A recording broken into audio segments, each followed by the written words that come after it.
What's up guys, Everything Apple Pro here, and today I'm going to be comparing the all-new iPhone 6s Plus to the Galaxy Note 5. I've been waiting a while to make this video. We didn't really know much about the iPhone 6s, but now that it's out, we have everything we need to know about it and put these guys to the test. So I'm going to be talking about features and specs and pretty much reasons you'd want one over the other. Maybe you're shopping for a 6s Plus, maybe you already have a Note 5 and you want to switch over. So I want to give you a good idea as to which device is better suited for you and why. And this is based off of features, specs, price, everything considered. Both devices are great, but let's go ahead and see how they stack up in a true comparison. Now, I just want to mention I'm not picking sides here. I love both of these devices equally. The Note 5 is in a category of its own. This thing is a beast and it really has so much going for it. The 6s Plus has a lot of unique technology that the Note 5 doesn't, but ultimately I want you guys to make the choice based off of everything you learn here today. So to begin, let's talk displays. Both of these guys have a fairly equal size display. However, the Note 5 is just a little bit bigger. It's at 5.7 inches versus 5.5 of the 6s Plus. Now that's not to mention resolution. The Note 5 is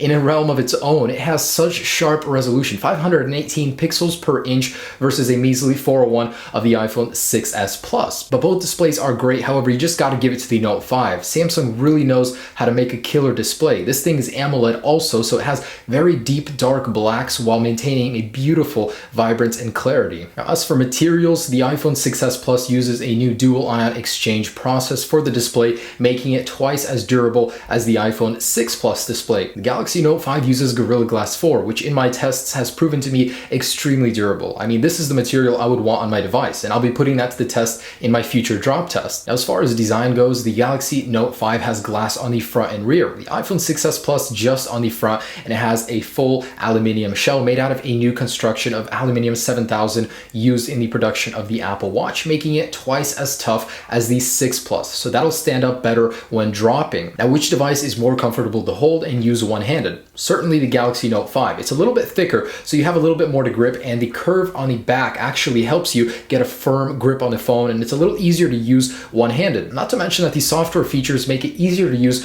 one-handed. The 6s Plus, however, is a lot more slippery. The rounded edges give you, not much space to get a good grip on the phone, and I've actually had this slip out of my hand a lot. The actual material is very slippery on both of these, but the Galaxy Note 5 is a fingerprint magnet, especially if you get it in gold. Like, man, you just set this thing aside and it looks beautiful, but you just can't help but notice all the fingerprints on it. The 6s Plus, however, a little bit better when it comes to the fingerprints. On the front, they're definitely more noticeable on the Note 5. Now, these guys both have 4 colors, and depending, of course, on which carrier you have, you won't be able to get some of those colors on some carriers on the Note 5. Now, let's talk power. Now, because we don't have an official Geekbench just yet, we don't truly know the extent of the power differences on the new iPhone 6s. However, Apple does state that they're 70% faster using the A9 chip than the old A8 in the iPhone 6 Plus. And when I compare those two on benchmarks, it wasn't that crazy of a difference. The Note 5 is truly the more powerful device, but single core score is very close on both devices. So when running the actual Geekbench, I was very surprised that the iPhone 6 Plus with its dual cores and 1.4 gigahertz setup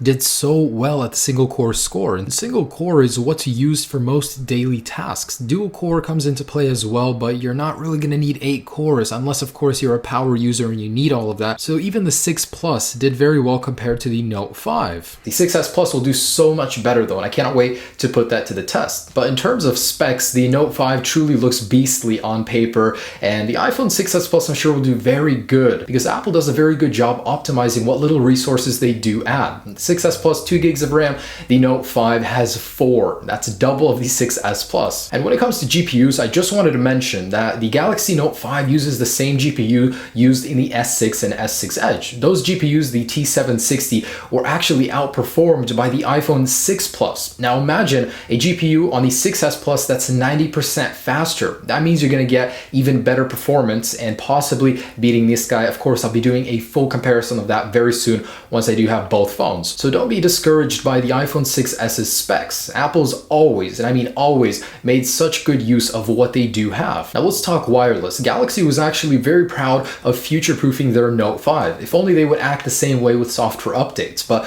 what they did was they put a Cat9 compatible LTE chip inside of this guy, which makes the theoretical download speed over LTE up to 466 megabits download speed. However, no carriers really utilize that right now. Now, the 6S Plus supports 300 megabits download speed, which is twice that of the 6 Plus. Again, it depends on which carrier you have if you'll even be able to utilize that much. And the 6S Plus has a few more bands than the Note 5. Of course, depending on which carrier, you'll have different bands on the Note 5. The 6S Plus comes with 23, and that's more and better for international roaming and travel. Now, when it comes to Wi-Fi, the 6S Plus is theoretically capable of 866 megabits. Now, try and find an internet provider besides Google Fiber that'll do that, but it is possible with the Note 5. It can do MIMO as well, and it can do 620 megabits download speed per second. So the 6S Plus has a slight advantage in Wi-Fi speed. And there's a new Bluetooth 4.2 standard on both of these, which is great. So let's talk batteries. The Note 4 had a removable case where you could put a removable SD card and a battery. Well, the Note 5 no longer has that. Both have non-replaceable batteries. Well, they're not too far off in terms of size. The 6S Plus has a 2750 mAh battery, the Note 5 3000, and both are a downgrade from their predecessors. The Note 4 had a 3220 mAh battery, the iPhone 6 Plus had a 2910 mAh battery, so it's a slight downgrade. However, when it comes to actual numbers, the 6S Plus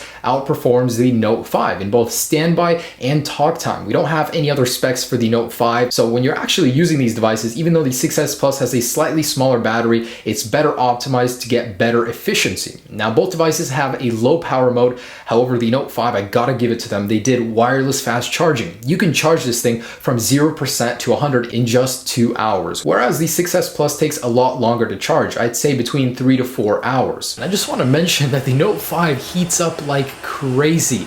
I don't even know why, but when I set it to fast charge, this thing is almost so hot you can't touch it. Just take a look at how hot it gets compared to an iPhone 6 Plus charging. I don't know why, but that's just something I would consider because it can be really annoying holding a really hot phone when it's recharging. And let's talk cameras. So the camera again on the Note 5 was donated from the S6 and S6 Edge. It's a 16 megapixel 1.9 aperture ISOCELL sensor, which is very capable. It was a beautiful camera. Samsung earned a lot of awards for it. I mean, it truly is a great camera. However, there's one area where it lacks that the 6S Plus takes off, and that's slow motion. The 6S Plus does slow motion at 1080p at 120 frames per second and 720p at 240. So if you enjoy recording things in slow motion, 6S Plus is definitely going to have a clear advantage. Both can do 4K. However, the Note 5 has a lot of fine-tuning in the camera. You can do so much of the camera, control ISO, and there's so much settings in the camera on the Note 5 that the iPhone 6S Plus does not have. I mean, the iPhone overall just got the ability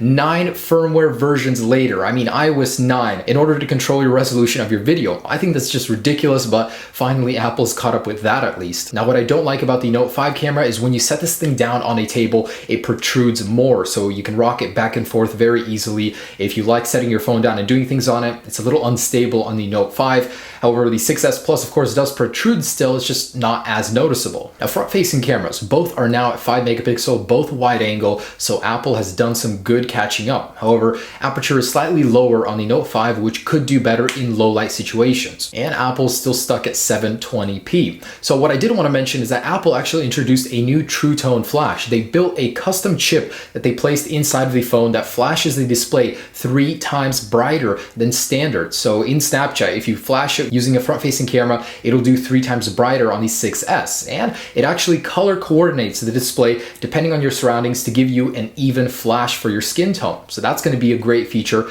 definitely a clear edge over the Note 5. So the iPhone 6S Plus is certainly catching up to the Note 5. Now, I'm not saying it's overtaking it. I'm not saying why it's better. I'm just saying Apple's finally catching up to it. It's been a while since we've got so many features that we've had on Android for so long, so it's good to see that. Now let's talk price and storage options. On the 6S Plus, it's pretty straightforward. I mean, they start off contract at $749 and build up to $949. Off contract, it's very even pricing. Now for the Note 5, depending on what carrier you have, if you're buying on a carrier unlocked, the prices vary wildly, and there are only 2 storage options, 32 and 64 gigabyte. No 128 gigabyte for the Note 5 for whatever reason. And it sucks because you can't add SD cards either, so you're stuck with what you buy. But they're more or less evenly priced. Alright, so this brings me to exclusive features. I haven't even talked about those yet, I've just mentioned the specs. Now the 6S Plus has that new 3D touch display, and it really will revolutionize the way you use your phone. It makes things so much easier, shortcuts. You save a lot of time doing regular tasks, and 3D Touch basically tells the difference between a soft tap and a firm press. It'll give you so much more control over your phone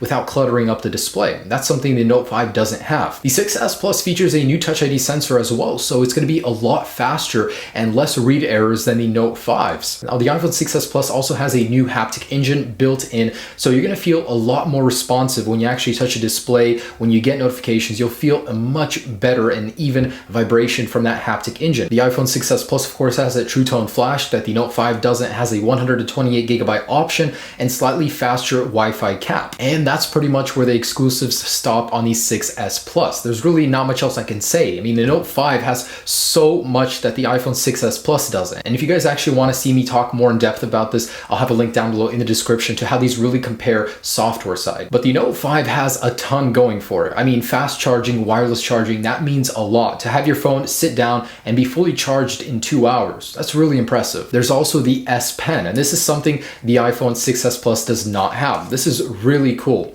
And what I like is the moment you take it out, you can start drawing on the screen. That makes it so useful for college students, people at work, that they constantly need to write down things, so it's extremely useful. This thing is overall going to make a much better productivity tool. If you need multitasking, if you need productivity, this thing is the tool for you. I mean, it has split screen view on the phone. It has so many software features that the 6S Plus doesn't have, and I'm not going to be covering them in this video, but there are so many. It also has a crispier, larger display that's also AMOLED technology, which is far superior than LCD. Deeper blacks, more efficient. I mean, this display is absolutely gorgeous, and it shames me that Apple hasn't made it to OLED yet. I hope they do with the 7, but that's definitely a clear advantage for the Note 5. And the base storage is 32GB. So that's what I really like about it, is you're getting more for your money when you're buying the entry-level model. So guys, that's just about it. I wanted to give you guys a good idea between these devices. The Note 5 has a lot that the iPhone 6S Plus doesn't have, and the 6S Plus has some cool features that the Note 5 doesn't have. Just take a look at the list